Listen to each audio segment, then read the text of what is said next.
Welcome to study time with Nikunj. आज हम start करने जा रहे हैं अपनी क्लास 10th हिंदी का जो हमारा गद्यांश है। चैप्टर नंबर फर्स्ट है नेताजी का चश्मा। उसे आज हम पढ़ने वाले हैं। लाइन बाय लाइन पूरा इस चैप्टर को हम पढ़ेंगे, लेकिन उससे पहले मैं हम चैप्टर को स्टार्ट करें, मैं आपको इसकी एक समरी बता देता हूँ कि इस चैप्टर में, इस कहानी में होने क्या वाला है, जिससे आपको एक क्लैरिटी मिलेगी कि क्या हम पढ़ रहे हैं। ठीक है, तो नेताजी किसको कहते हैं? सबसे पहले नेताजी सुभाष चंद्र बोस जी को कहा जाता है। और ये जो कहानी है ना, उनके चश्मे के बारे में। आपने देखा होगा कि नेताजी की, आपने जितनी भी फोटोज, जितनी भी मूर्ति, कहीं भी आपने नेताजी की कोई भी पिक्चर देखी होगी तो आपने देखा होगा कि हमेशा उनकी आंखों पे चश्मा रहता है। तो ये कहानी भी उसी चश्मे के बारे में। अच्छा, ये इस कहानी के लेखक हैं वो स्वयं प्रकाश जी, ये नाम भी आपको याद रखना है। चलो, अब जो हमारी कहानी है ना, इसमें मैं कह सकता हूँ तीन हमारे मेन कैरेक्टर हैं।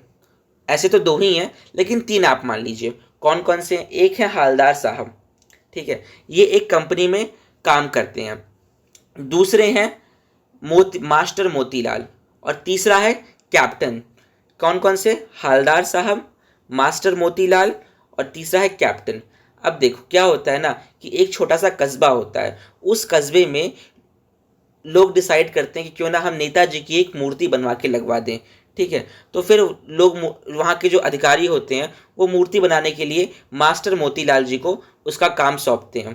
यहाँ पे आगे मास्टर मोतीलाल वो मूर्ति बना के दे भी देते हैं, लेकिन वो क्या करते हैं, जो मूर्ति वो बनाते हैं ना, तो वो उस मूर्ति पे चश्मा बनाना भूल जाते हैं नेताजी की मूर्ति पे। अब सोचो, नेताजी की मूर्ति बना दी लेकिन उस पर चश्मा लगाया ही नहीं, तो एक अधूरी सी मूर्ति लगती।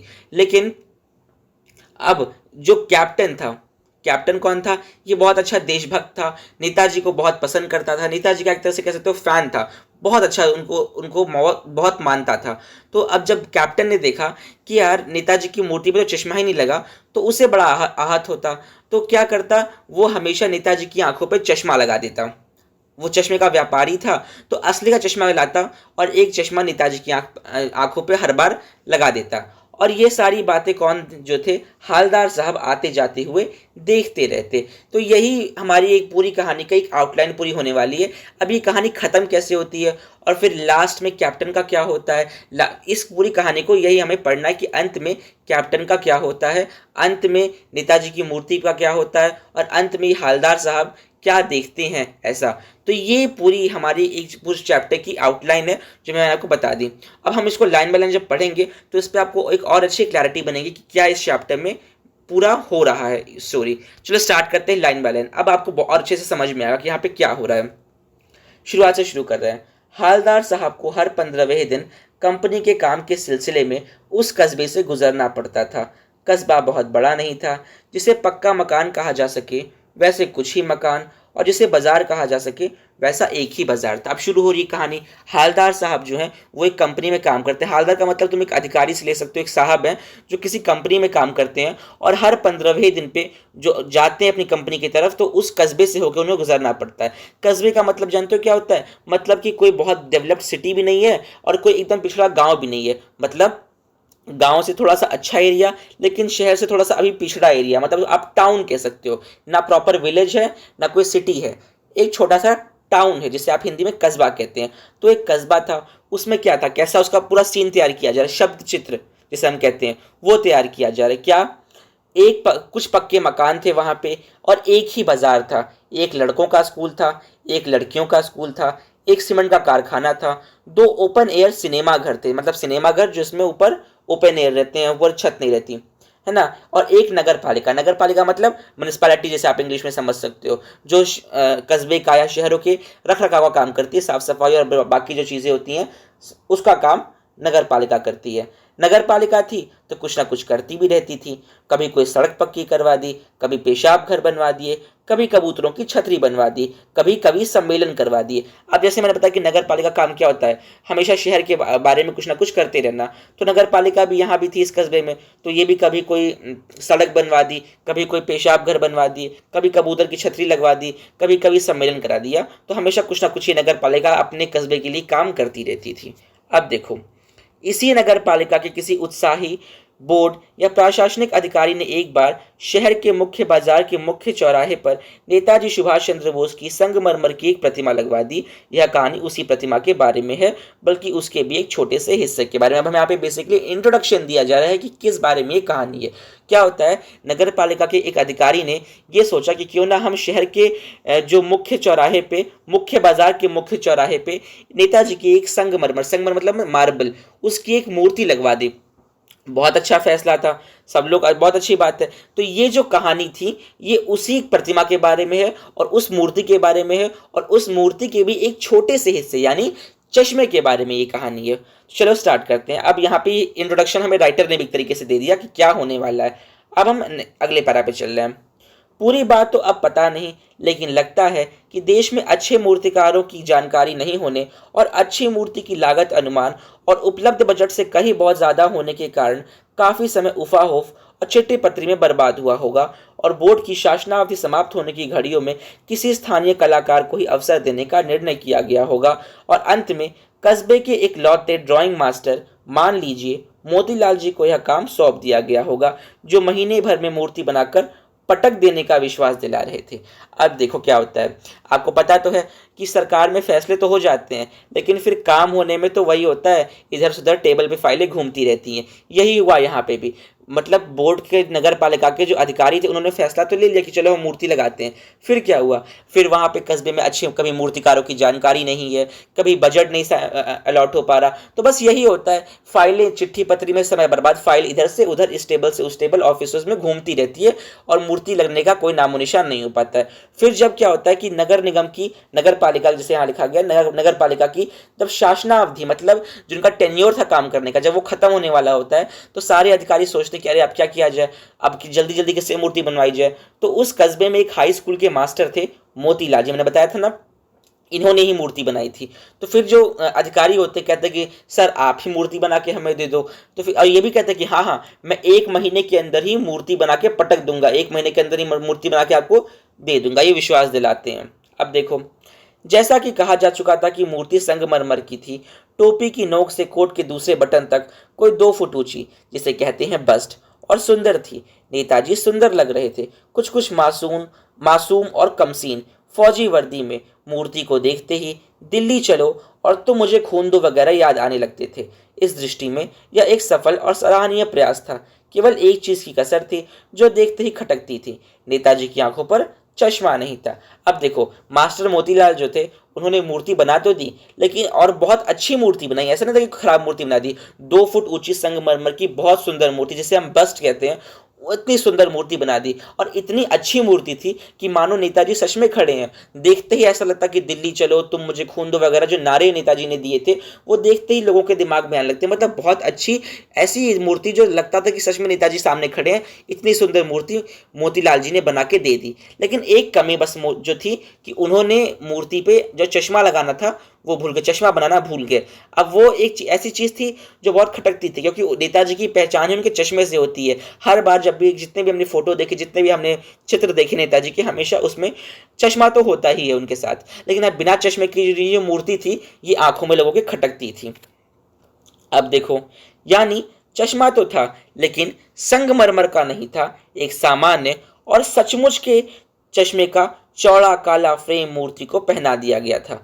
हालदार साहब को जब पहली बार इस कस्बे से गुजरे और चौराहे पर पान खाने रुके, तभी उन्होंने लक्षित किया कि उनके चेहरे पर एक कौतुक भरी मुस्कान फैल गई। वाह भाई, यह आइडिया भी ठीक है, मूर्ति पत्थर की लेकिन चश्मा रियल। मैंने तो बताया था ना कि जब यहाँ पे कैप्टन जो होता है, अभी यहाँ पे कैप्टन की जिक्र हमारे चैप्टर में नहीं हुआ, कि मैंने आपको स्टोरी का समरी जब बताया था तो उसमें बताया था ना कि जो कैप्टन था वो नेताजी का बहुत बड़ा भक्त था, बहुत बड़ा उनको सम्मान करता था, तो हमेशा, और उसका चश्मे का व्यापार भी था, तो हर बार चश्मा का जो एक चश्मा बना के नेताजी की मूर्ति पे, असली का चश्मा बना के नेताजी की मूर्ति पे लगा देता था।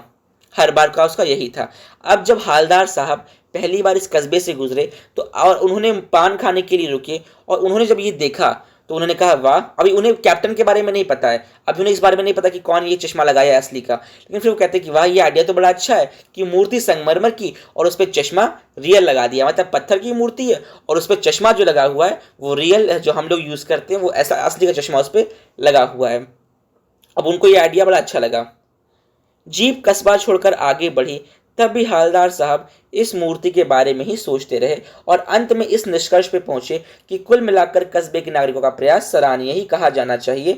महत्व मूर्ति के रंग रूप या कद का नहीं, उस भावना का है, वरना देशभक्ति भी आजकल मजाक की चीज होती जा रही है। अब जब नेताजी पान खाए और पान खाते खाते देखा मूर्ति को कि अरे इस पे तो पत्थर की मूर्ति लेकिन चश्मा रियल का लगा है, तो अब ये देख के थोड़ा सा पहले सरप्राइज्ड हुए, फिर अपना पान खाए और गाड़ी में बैठ के जब आगे बढ़ने लगे तब उन्हें जाते जाते एक ख्याल आया कि चलो कोई बात नहीं, ये एक जो कदम है ये सराहनीय कदम है, ये बहुत अच्छा कदम है। क्यों? क्योंकि लोग कम से कम आज भी लोगों के अंदर देशभक्ति की भावना तो है। मतलब कि जब लोगों ने देखा, वो ये सोच रहे हैं कि जब लोगों ने देखा होगा कि नेताजी की मूर्ति पर चश्मा नहीं लगाया गया तो लोगों ने असली का चश्मा ला के लगा दिया। कम से कम लोगों के अंदर देशभक्ति की भावना तो है, वरना आज के ज़माने में तो हमारी की जो युवा पीढ़ी है वो तो देशभक्ति को मजाक समझती है। तो ये उन्हें अच्छा लगा, कम से कम लोगों के अंदर देशभक्ति की भावना है। अभी उन्हें कैप्टन के बारे में कुछ नहीं पता, अभी कैप्टन का हमारे चैप्टर में कोई जिक्र नहीं आया है। मैंने आपको स्टोरी का समरी बताया था तो उसमें है। चलो अभी हम आगे बढ़ा। नेताजी अभी हवलदार साहब को कैप्टन के बारे में कुछ भी नहीं पता है। अब आगे देखो। दूसरी बार जब हवलदार साहब उधर से गुजरे तो उन्हें मूर्ति में कुछ अंतर दिखाई दिया। ध्यान से पाया तो देखा चश्मा दूसरा है। पहले मोटे फ्रेम वाला चौकोर चश्मा था, अब तार के फ्रेम वाला गोल चश्मा है। हवलदार साहब का कौतुक और बढ़ा। वाह भाई, क्या आइडिया है। मूर्ति कपड़े नहीं बदल सकती, चश्मा तो बदल ही सकती है। अब जब अगली बार हवलदार साहब उस कस्बे से गुजर, बताते ना कि हर 15वें दिन पे हवलदार साहब गुजरते थे उस कस्बे से। तो जब 15 दिन बाद फिर हवलदार साहब जब दूसरी बार गुजर रहे थे तो उन्होंने देखा कि इस बार मूर्ति पर चश्मा जो है वो बदल दिया गया है। मतलब पहले तो कैसा था, पहले था मोटे फ्रेम वाला चौकोर चश्मा था और अब क्या है, अब तार के फ्रेम वाला गोल चश्मा, मतलब चश्मे चेंज कर दिए गए हैं। तो वो कहते हैं कि वाह ये तो बड़ा अच्छा आइडिया है कि मूर्ति कपड़े तो नहीं बदल सकती, चश्मा बदल ले रही है। मतलब कि यहाँ पे एक तरीके से व्यंग कर रहे हैं कि वाह मूर्ति चश्मे बदल रही है। तीसरी बार फिर नया चश्मा। हवलदार साहब की आदत पड़ गई, हर बार कस्बे से गुजरते समय चौराहे पर रुकना, पान खाना और मूर्ति को ध्यान से देखना। एक बार कौतूहल दुर्दमनीय हो उठा तो पान वाले से पूछ ही लिया, क्यों भाई क्या बात है, यह तुम्हारे नेताजी का चश्मा हर बार बदल कैसे जाता है। अब ये हवलदार साहब की आदत में पड़ गया, वो हर बार हर 15वें दिन पे उस कस्बे से गुजरते, पान खाने के लिए चौराहे पे रुकते और नेताजी की मूर्ति की तरफ जब भी देखते रहते पाते कि हर बार चश्मा जो है बदला हुआ है। फिर एक दिन जब उनका कौतूहल है, मतलब जो उनका जो क्यूरियोसिटी थी वो एकदम अपने एक्सट्रीम पे पहुंच गई, तो उन्होंने पूछ ही लिया पान वाले से कि ये क्या होता है कि हर बार जो चश्मा है नेताजी की मूर्ति पे वो बदल जाता है। पान वाले के मुंह में खुद पान ठुसा हुआ था। वह एक काला मोटा खुशमिजाज आदमी था। हवलदार साहब का प्रश्न सुनते ही आंखों में हंसा, उसकी तोंद थिरकी। पीछे घूमकर उसने दुकान के नीचे पान थूका और लाल बत्ती सी दिखाकर बोला, कैप्टन चश्मे वाला करता है। अब यहाँ पे देखो, जो पान वाले का शब्द चित्र है ना, वो भी कई बार एग्जाम में पूछ लिया जाता है कि ये पान वाला दिखता कैसा था, तो बताना पड़ेगा वो एक काला मोटा और बहुत ही खुश मिजाज व्यक्ति था और जब भी वो बोलता था तो उसकी टोन थिरकती थी। मतलब बहुत मोटा आदमी था और जब भी वो हंसता था बोलता था ना तो उसकी जो टोन थी ना, जो बड़ा सा पेट होता था ना, तो वो हिलता था। तो ऐसा ये पान वाले का शब्द चित्र यहाँ पे दिया हुआ है। तो फिर पान वाला बताता है कि कैप्टन चश्मे वाला चश्मे चेंज करता रहता है। अब यहाँ पे पहली बार कैप्टन का जिक्र हमारे चैप्टर में आ गया है। अब आगे देखो क्या करता है। हवलदार साहब कुछ समझ नहीं पाए। चश्मा चेंज कर देता है, पान वाले ने समझाया। क्या मतलब, क्यों चेंज कर देता है? हवलदार साहब अभी समझ नहीं पाए। कोई गिराक आ गया समझो, उसको चौड़े चौखट चाहिए तो कैप्टन किधर से लाएगा, तो उसको मूर्ति वाला दे दिया, उधर दूसरा बिठा दिया। अब हवलदार साहब को बात कुछ कुछ समझ में आई। एक चश्मे वाला है जिसका नाम कैप्टन है, उसे नेताजी की बगैर चश्मे वाली मूर्ति बुरी लगती है, बल्कि आहत करती है, मानो चश्मे के बगैर नेताजी को असुविधा हो रही है। इसलिए वह अपनी छोटी सी दुकान में उपलब्ध गिने चुने फ्रेमों में से कुछ नेताजी की मूर्ति पर फिट कर देता है। लेकिन जब कोई ग्राहक आता है और उसे वैसे ही फ्रेम की दरकार होती है जैसी मूर्ति पे लगी है, तो कैप्टन चश्मे वाला मूर्ति पर लगा फ्रेम संभवतः नेताजी से क्षमा मांगते हुए लाकर ग्राहक को दे देता है और बाद में नेताजी को दूसरा फ्रेम लौटा देता है। अब देखो, कैप्टन जो पान वाला था उसने बताया कि जो कैप्टन है वो एक चश्मे का छोटा सा व्यापारी है, उसके पास गिने चुने कुछ ही फ्रेम है और जब भी वो नेताजी की मूर्ति को देखता है तो उसे मानो आहत होता होगा, उसे बुरा लगता होगा, तो हर बार लाके एक चश्मा नेताजी की फ्रेम पे लगा देता, अपने नेताजी की मूर्ति पे लगा देता होगा। लेकिन अब मान लो उसके पास कोई कस्टमर आ गया जिसने वैसा ही चश्मा मांगा जैसा मूर्ति पे लगा हुआ है, तो वो तो छोटा सा व्यापारी है, उसके पास एक तरह का एक ही पीस होगा चश्मे का, तो वो कहाँ से लाएगा? तो क्या करता था कि नेताजी की मूर्ति चश्मा उतार के वो जाके उस कस्टमर को दे देता था और फिर मूर्ति पे दूसरा चश्मा जाके लगा देता था। अब ये सारी बातें हलदार साहब को समझ में आना शुरू हुई कि अच्छा ये पूरा सीन यहाँ पे चल रहा है कि एक चश्मे वाला है क्या जिसके पास छोटी सी दुकान, जो छोटा सा व्यापारी रहा होगा और जो चश्मे नेताजी की मूर्ति पे लगाता है, और मान लो कोई कस्टमर आ गया, उसे सेम चश्मा चाहिए तो वो कहाँ से लाएगा? तो वो मूर्ति का चश्मा निकाल के कस्टमर को दे दिया और मूर्ति पे दूसरा चश्मा लगा के फिट कर दिया। तो ये पूरा सीन यहाँ पे चल रहा था जो हवलदार साहब को अब समझ में आना शुरू हुआ। अब आगे देखो, लेकिन भाई एक बात अभी भी समझ में नहीं आई। हवलदार साहब ने पान वाले से फिर पूछा, नेताजी का ओरिजिनल चश्मा कहाँ गया? पान वाला दूसरा पान ठूंस चुका था। दोपहर का समय था, दुकान पर भीड़ भाड़ अधिक नहीं थी। वह फिर आंखों ही आंखों में हंसा, उसकी तोन थिरकी, कत्थे की डंडी फेंक पीछे मुड़कर उसने नीचे पीक थूकी और मुस्कुराता हुआ बोला, मास्टर बनाना भूल गया। अब इस बार हवलदार साहब ने पूछा कि भाई ये कैप्टन चश्मे चेंज करता है, ठीक है, लेकिन नेताजी का जो असली चश्मा था जो मूर्तिकार को बनाना चाहिए था वो कहाँ गया? तो जो पान वाला था वो बताता है कि मास्टर मोतीलाल जो थे वो चश्मा बनाना भूल गए, मूर्ति के ऊपर चश्मा बनाना भूल गए। पान वाले के लिए यह एक मज़ेदार बात थी, लेकिन हवलदार साहब के चकित और द्रवित करने वाली बात थी। अभी देखो ये बहुत इंपॉर्टेंट लाइन है। क्या? जब बताता है पान वाला कि मोतीलाल जी चश्मे पे मूर्ति पे चश्मा बनाना भूल गए, तो ये बताते हुए वो हंस रहा था। उसके लिए एक मज़ेदार बात थी कि अरे वाह, मूर्ति पे चश्मा बनाना ही भूल गए, कितनी मज़ेदार बात है। लेकिन हवलदार साहब के लिए ये बात चकित और द्रवित करने वाली थी। क्यों? क्योंकि ऐसा कैसे हो सकता है कि हम अपने ही नायकों का मजाक उड़ा रहे हैं, हमें अपने ही नायकों के चिन्ह नहीं पता है। अब जैसे हम गांधी जी को सोचते हैं तो हम कैसे देखते हैं? एक पतले से दुबले से और आंखों पर चश्मा, चरखा, ये उनके सिंबल है। हम भगत सिंह जी को देखते हैं तो कैसे देखते हैं? उनके पास एक टोपी है। हम जब भी देखते हैं नेताजी को तो उनकी आंखों पर चश्मा है। हम लक्ष्मीबाई को देखते हैं, उनके हाथों में तलवार है, पीछे बच्चा बंधा हुआ है, घोड़े पर सवार है। तो हर एक फ्रीडम फाइटर का अपना एक चिन्ह होता है और नेताजी का भी ऐसा ही है। लेकिन देखो ऐसा कैसे कर सकते हैं मास्टर मोतीलाल जी कि वो नेताजी का जो सबसे इंपॉर्टेंट पार्ट था, जो उनके जिनका चिन्ह था चश्मा, उसको ही लगाना भूल गए। तो ये और उस पे ये जो पान वाला है उल्टा हंस रहा है। तो ये एक तरीके से हवलदार साहब के चकित और द्रवित करने वाली बात थी। अब आगे देखो, यानी वह ठीक ही सोच रहे थे। मूर्ति के नीचे लिखा, मूर्तिकार मास्टर मोतीलाल वाकई कस्बे का अध्यापक था। बेचारे ने महीने भर में मूर्ति बनाकर पटक देने का वादा तो कर दिया होगा, बना भी ली होगी, लेकिन पत्थर में पारदर्शी चश्मा कैसे बनाया जाए, कांच वाला, यह तय नहीं कर पाया होगा, या कोशिश की होगी और असफल रहा होगा, या बनाते बनाते कुछ और बारीकी के चक्कर में चश्मा टूट गया होगा, या पत्थर का चश्मा अलग से बनाकर फिट किया गया होगा और वह निकल गया होगा। उफ। अब हवलदार साहब सोच रहे हैं कि क्या पॉसिबल रीजंस रहे होंगे कि मूर्तिकार मास्टर मोतीलाल ने चश्मा बनाना भूल गया। तो उसके कई रीजन बता रहे हैं। पहला क्या कि वो देखो, वो एक स्कूल के मास्टर थे, वो कोई असली जो बहुत प्रोफेशनल मूर्तिकार तो थे नहीं, तो हो सकता है कि उन्हें ये पारदर्शी पत्थर को काट के कैसे चश्मा बनाया जाता है उन्हें वो बनाना आता ही ना हो, या बनाया हो वो टूट गया हो, या चश्मा जो संगमरमर का चश्मा बनाया हो वो निकल गया हो। तो बहुत सारे रीजंस हो सकते हैं कि मास्टर मोतीलाल ने कि जो ये मूर्ति थी बनाई हुई उस पर चश्मा नहीं था।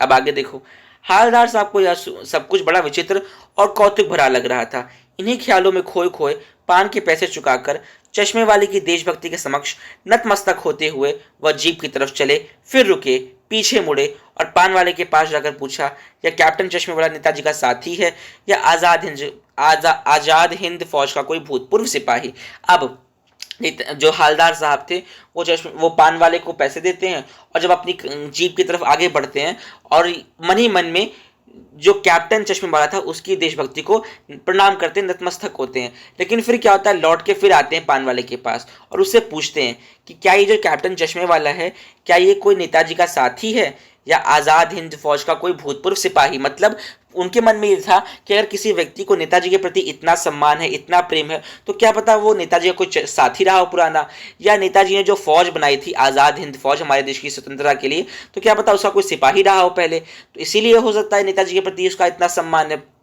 तो यही सब बातें वो पूछते हैं पान वाले से कि क्या ये पहले कोई सिपाही या कोई नेताजी का साथी रहा था। अब आगे देखो, पान वाला नया पान खा रहा था। पान पकड़े अपने हाथों को मुंह से 1.5 इंच दूर रोककर उसने हालदार साहब को ध्यान से देखा, फिर अपनी लाल बत्ती सी दिखाई और मुस्कुराकर बोला, नहीं साहब, वो लंगड़ा क्या जाएगा फौज में, पागल है पागल, वो देखो आ रहा है, उसी के बात कर लो, फोटो वोटो छपवा दो कहीं। हालदार साहब को पान वाले द्वारा इस देशभक्त का इस तरह मजाक उड़ाया जाना अच्छा नहीं लगा।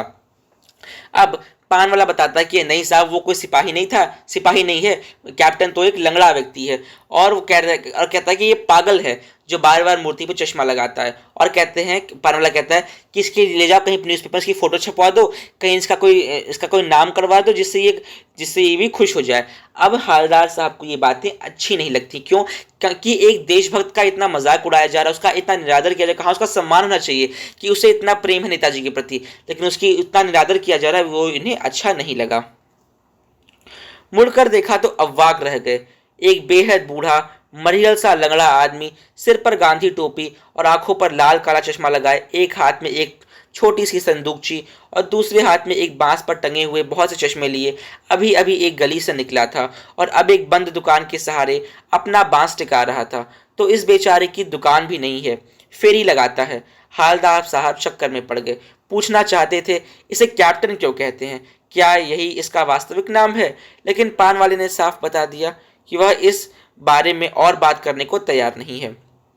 अब जब ये सब बातें हालदार साहब और पानवाला कर ही रहे थे, उसी बीच में कैप्टन भी वहां पे आ जाता है, और जब वो कैप्टन को देखते हैं तो हालदार साहब बहुत अवाक मतलब सरप्राइज हो जाते हैं। क्यों? अब देखो, कैप्टन का शब्द चित्र भी यहाँ पे दिया गया है, उसको देखना कैसा था कैप्टन। वो एक बेहद बूढ़ा कैप्टन जो था, बहुत बूढ़ा, मरियल और लंगड़ा, मतलब अपाहिज भी था, दिव्यांग था वो। और आगे देखो, सिर पर गांधी टोपी और आंखों पर काला चश्मा लगाए हुए, एक हाथ में एक छोटी सी संदूकची, मतलब देखो कैसा, और दूसरे हाथ में एक बांस से टंगे हुए बहुत से चश्मे लिए, अभी अभी एक गली से निकला था और दूसरे बंद दुकान के सहारे अपना बांस टिका रहा था। मतलब देखो, एक बहुत बूढ़ा सा और दिव्यांग भी था, उसका पैर भी सही नहीं था, सिर पे गांधी टोपी, आंखों पर काला चश्मा, एक हाथ में संदूकची मतलब एक छोटा सा सूटकेस टाइप का, आप समझ सकते हो, और दूसरे हाथ में एक बांस के सहारे बहुत सारे चश्मे टांगा हुआ था। मतलब कि इस बेचारे कैप्टन के पास अपनी दुकान भी नहीं थी, ये फेरी समझते हो ना, मतलब घूम घूम के चश्मे बेचता था, इसके पास अपनी कोई परमानेंट दुकान भी नहीं थी, ये घूम घूम के गली गली जा के चश्मे बेचने का काम करता था। अब यहाँ पे इसके साथ फोटो दी होगी मुझे लगता है, हाँ ये रहा कैप्टन की फोटो। देखो कैप्टन की फोटो को देखो, बूढ़ा सा, सिर पे गांधी टोपी है, एक उसका सूटकेस है, देखो यहाँ पे उसका एक पैर भी नहीं दिया गया, और नेताजी को चश्मा लगा रहा है वो, तो इसके यहाँ पे फोटो भी दी गई है, अच्छे से देख सकते हैं। और ये उसका देखो, ये उसका चश्मों का वो स्टैंड है जिसके बारे में यहाँ पे लिखा गया है। तो इसके पास अपनी दुकान भी नहीं है, ये फेरी लगाने का काम करता है। अब आगे देखो, ड्राइवर भी बेचैन हो रहा था, काम भी अधिक था। हालदार साहब जीप में बैठकर चले गए। अब देखो, उस दिन तो जब हालदार साहब ने इसको पहली बार देखा, कैप्टन को नेताजी की आंखों पर चश्मा लगाते हुए, तो पहली बार उसको देखा था, और लेकिन उससे बातचीत नहीं कर पाए क्योंकि उन्हें उस दिन काम था और उन्हें वो कहीं जाना भी था, ड्राइवर भी बेचैन हो रहा था, तो उन्हें वहां से जाना पड़ गया। हालदार साहब के मन में एक प्रश्न था कि इसे कैप्टन क्यों कहते हैं, इसका असली नाम क्या है।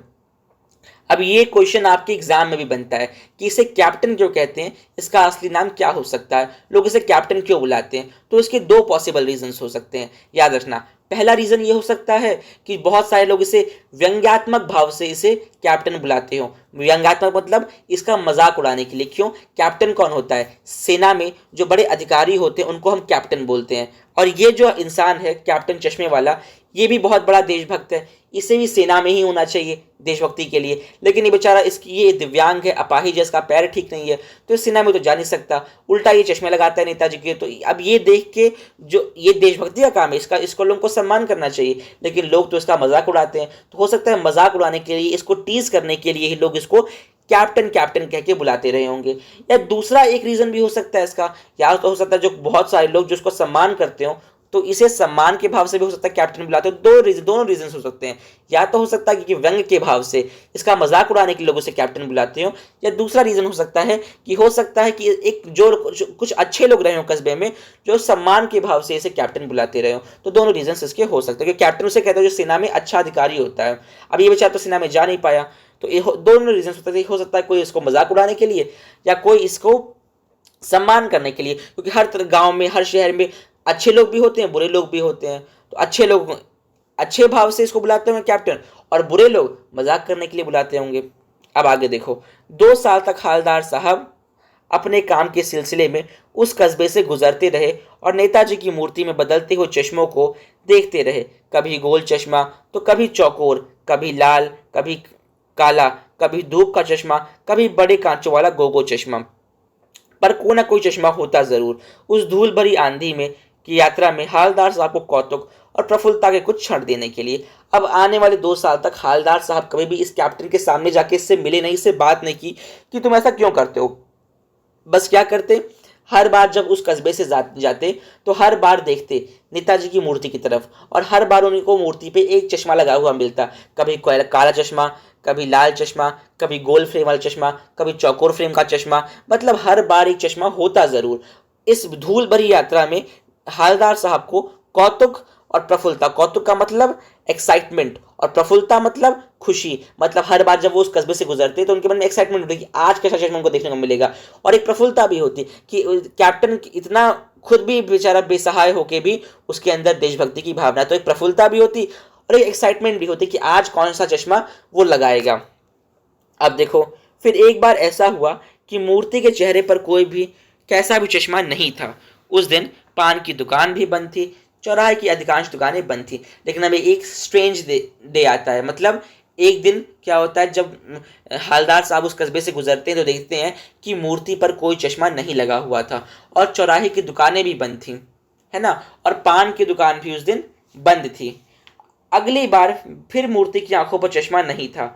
हालदार साहब ने पान खाया और धीरे से पान वाले से पूछा, क्यों भाई, क्या बात है, आज तुम्हारे पिताजी की आंखों पर चश्मा नहीं है। पान वाला उदास हो गया। उसने पीछे मुड़कर मुंह का पान नीचे थूका और सिर झुकाकर अपनी धोती के सिरे से आंखें पोंछता हुआ बोला, साहब कैप्टन मर गया। अब देखो, जब देखते हैं हालदार साहब कि कई दिनों तक अब कोई भी चश्मा नेताजी की आंखों पे नहीं लगा हुआ है, तो ये पूछते हैं पान वाले से, क्यों भाई कि अब कोई चश्मा क्यों नहीं लगा रहा। तो बताता है पान वाला कि कैप्टन जो है वो मर गया है, अब कैप्टन जीवित नहीं है। पहले कैप्टन ही चश्मा लगाता था, अब कैप्टन मर चुका है, तो अब कोई भी चश्मा नहीं लगा रहा नेताजी की मूर्ति पे। और कुछ भी नहीं पूछ पाए हालदार साहब। कुछ पल चुपचाप खड़े रहे, फिर पान के पैसे चुकाकर जीप में आ बैठे और रवाना हो गए। अब ये सुनते ही जो हमारे हालदार साहब थे, जो अधिकारी थे, ये भी उदास हो गए, कुछ बोल नहीं पाए, पान के पैसे दिए और चुपचाप जीप में आकर बैठ गए। बार बार सोचते क्या होगा उस कौम का जो अपने देश की खातिर घर गृहस्थी, जवानी, जिंदगी सब कुछ होम देने वालों पर भी हंसती है और अपने लिए बिकने के मौके ढूंढती है। दुखी हो गए। अब देखो, अब हालदार साहब फिर जीप में बैठ के, और जीप में बैठ के जब जा रहे थे तो कुछ सोचते हैं, क्या बोलते हैं, क्या होगा उस कौम का, कौम मतलब उस कम्युनिटी का, उस देश के लोगों का जो अपने देश की खातिर घर गृहस्थी, जवानी, जिंदगी सब कुछ होम, होम का मतलब हवन, हवन का मतलब जैसे हमने आहुति देते हैं ना, तो जो कहते हैं, इसका मतलब, इस लाइन का मतलब यही है कि हालदार साहब सोच रहे हैं कि जिन हमारे स्वतंत्रता सेनानियों ने, जिन हमारे सिपाहियों ने, जिन्होंने अपनी जवानी, जिंदगी, घर गृहस्थी, अपनी खुशियां सब कुछ का होम कर दिया, होम मतलब हवन कर दिया, मतलब सबको आग की अग्नि में उनकी आहुति दे दी, उन लोगों पर भी लोग हंसते हैं, उनका भी लोग सम्मान नहीं करते हैं। नेताजी की मूर्ति पर चश्मा लगाना भूल गया मास्टर मोतीलाल जी, तो पान वाले के लिए यह एक मजेदार बात थी। वो इस बात से दुखी नहीं था, द्रवित नहीं था, वो इस बात से, उसके लिए एक मजेदार एक विषय था कि नेताजी की मूर्ति पर चश्मा लगाना ही भूल गया। उल्टा जब कोई देशभक्त कैप्टन जो आता है, जो हर बार चश्मा लगाता है, उसका सम्मान करने की बजाय पान वाला या जो बाकी लोग थे वो उसका मजाक उड़ाते थे, उसे लंगड़ा, उसे अलग अलग अपशब्दों कह के उसे बुलाते थे। तो ये एक तरीके से सोच रहे हैं हालदार साहब कि क्या होगा उस देश का, जिस देश में जो देश के हमारे स्वतंत्रता सेनानी हैं, जो देश के हमारे सैनिक हैं और जो देशभक्त लोग हैं, उनका ही सम्मान नहीं होता है, तो उस देश का, उस कम्युनिटी का, उस कौम का क्या होगा जो अपने ही शूरवीरों पे हंसती है, उनका मजाक उड़ाती है और अपने लिए बिकने के मौके ढूंढती है। मतलब कि हमें अपने देश से कोई मतलब नहीं, हमें अपने नायकों से कोई मतलब नहीं, हमें बस पैसा चाहिए, हमें बस बिकने के मौके चाहिए, हमें जहां मौका मिलेगा हम तो बस अपने फायदे की बात करेंगे, हमें देश से कोई मतलब नहीं है। तो ऐसे लोगों का और ऐसे देश का क्या होगा। कस्बे में घुसने से पहले ही ख्याल आया कि कस्बे की हृदयस्थली में सुभाष की प्रतिमा अवश्य ही प्रतिष्ठापित होगी, लेकिन सुभाष की आंखों पर चश्मा नहीं होगा क्योंकि मास्टर बनाना भूल गया और कैप्टन मर गया। सोचा आज वहां रुकेंगे नहीं, पान भी नहीं खाएंगे, मूर्ति की तरफ देखेंगे भी नहीं, सीधे निकल जाएंगे। ड्राइवर से कह दिया चौराहे पर रुकना नहीं, आज बहुत काम है, पान आगे कहीं खा लेंगे। अब जब फिर 15 दिन बाद जब वहां से गुजरते हैं तो फिर उनके मन में ख्याल आता है कि आज भी कस्बे पे मुख्य चौराहे पे नेताजी की मूर्ति लगी होगी, लेकिन मूर्ति पर चश्मा नहीं होगा। क्यों? क्योंकि मास्टर मोतीलाल चश्मा बनाना भूल गए और अब कैप्टन मर चुका है और अब कैप्टन के मरने के बाद कोई भी ऐसा देशभक्त उस कस्बे में नहीं है जो ये कष्ट करे कि नेताजी की मूर्ति पे चश्मा लगा दे। कोई ऐसा व्यक्ति नहीं है जो कैप्टन के जाने के बाद भी उसकी जिम्मेदारी ले और नेताजी की मूर्ति पे चश्मा लगाए। तो इस बार कहते हैं हलदार साहब कि मुझे उस वहां पे रुकना ही नहीं है ऐसे कस्बे में, और कहते ड्राइवर को तुम गाड़ी सीधे आगे भगाना, पान कहीं और खा लेंगे। और उन्होंने मन ही मन सोच लिया कि मैं मूर्ति की तरफ देखूंगा भी नहीं। क्यों? क्योंकि उन्हें अंदर ही अंदर ये बात बहुत द्रवित कर रही थी, बहुत दुखी थे, अंदर ही अंदर उन्हें ये बात खाए जा रही थी कि अब कोई भी ऐसा देशभक्त नहीं बचा जो मूर्ति पे चश्मा लगा सके। और अब नेताजी की मूर्ति वैसे ही सुनसान वीरान पड़ी हुई है उस चौराहे पे, कोई भी उसके प्रति किसी का सम्मान नहीं है। लेकिन आदत से मजबूर आंखें चौराहे आते ही मूर्ति की तरफ उठ गईं। कुछ ऐसा देखा कि चीखें, रोको। जीप स्पीड में थी। ड्राइवर ने जोर से ब्रेक मारे। रास्ता चलते ही लोग देखने लगे। जीप रुकते ना रुकते हालदार साहब जीप से कूद कूद कर तेज तेज कदमों से मूर्ति की तरफ लपके और उसके ठीक सामने आ जाकर अटेंशन में खड़े हो गए। मूर्ति की आंखों पर सरकंडे का छोटा सा चश्मा रखा हुआ था, जैसा बच्चे बना लेते हैं। हालदार साहब भावुक हो गए। इतनी सी बात पर उनकी आंखें भर आईं। अब जब देखो वो कस्बे से जा रहे थे, पहले उन्होंने बोलते कि मैं मूर्ति की तरफ देखूंगा भी नहीं, लेकिन आदत से मजबूर, मतलब पिछले कई सालों से वो वहीं से जा रहे थे और हर दिन का उनका एक नियम था कि जब भी जाते थे तो मूर्ति की तरफ देखते थे। तो इस बार भी उनकी आंखें मूर्ति की तरफ अपने आप ही चली गई और जब देखे तो उनकी चीख निकल गई। क्यों? क्योंकि उन्होंने देखा और उन्हें तुरंत ड्राइवर को बोला गाड़ी रोको, और जैसे ही गाड़ी रुकी वो तुरंत कूद के बाहर निकले और मूर्ति के सामने अटेंशन की पोज में खड़े हुए। क्या देखा उन्होंने देखा कि मूर्ति की आंखों पर सरकंडे, सरकंडा क्या होता है? सरकंडा एक प्रकार की घास होती है।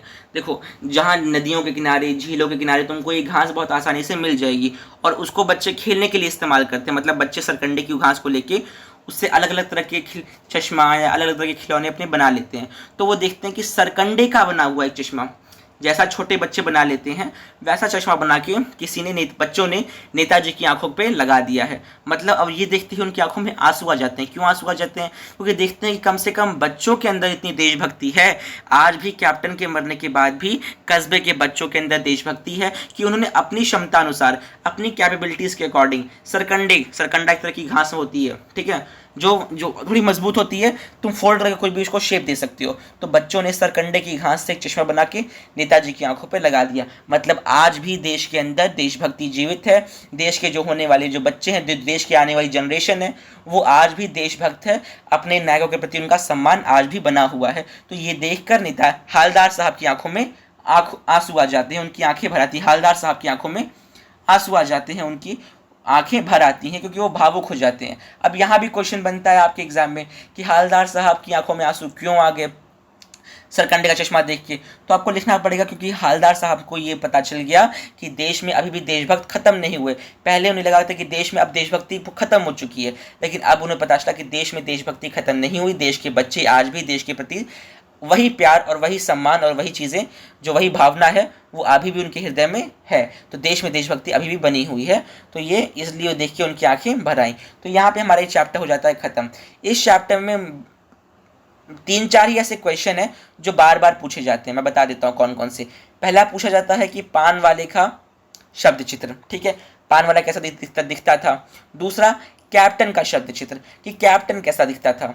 तीसरा क्वेश्चन जो पूछा जाता है आपके एग्जाम में वो है ये जो मैंने अभी बताया कि हालदार साहब की आंखों में आंसू क्यों आ गए लास्ट में, ये पूछ लिया जाता है। और चौथा जो पूछ लिया जाता है कि कैप्टन को कैप्टन क्यों कहा जाता था, उसका नाम कैप्टन क्यों था, क्यों लोगों ने रख दिया था। तो मैंने सबके आंसर आपको बता दिए। और एक और क्वेश्चन ले देके पूछ लेते हैं कि कस्बे का जो शब्द चित्र जो आपको सबसे स्टार्टिंग में दिया गया था कि दो जो सिनेमा घर है, स्कूल है, सीमेंट का कारखाना है, वो तो कस्बे का शब्द चित्र, ये ये पांच ऐसे क्वेश्चन हैं जो आपके एग्जाम में इस चैप्टर से पूछे जाते हैं। इसके अलावा ज़्यादा क्वेश्चंस तो मुझे नहीं लगता पूछे जाते हैं। क्वेश्चन आंसर्स में यही 5 क्वेश्चंस होते हैं, बार बार रिपीट होते रहते हैं, तो इनको आप अच्छे से प्रिपेयर कर लेना। बाकी ये चैप्टर हमारा जो होता है यहाँ पे खत्म। कोई डाउट है तो आप पूछ सकते हो कमेंट सेक्शन में। टिल देन, अगर आपको इस वीडियो से थोड़ी सी भी हेल्प हुई तो लाइक कीजिए, शेयर कीजिए और चैनल को सब्सक्राइब कीजिए। Thank you so much for watching.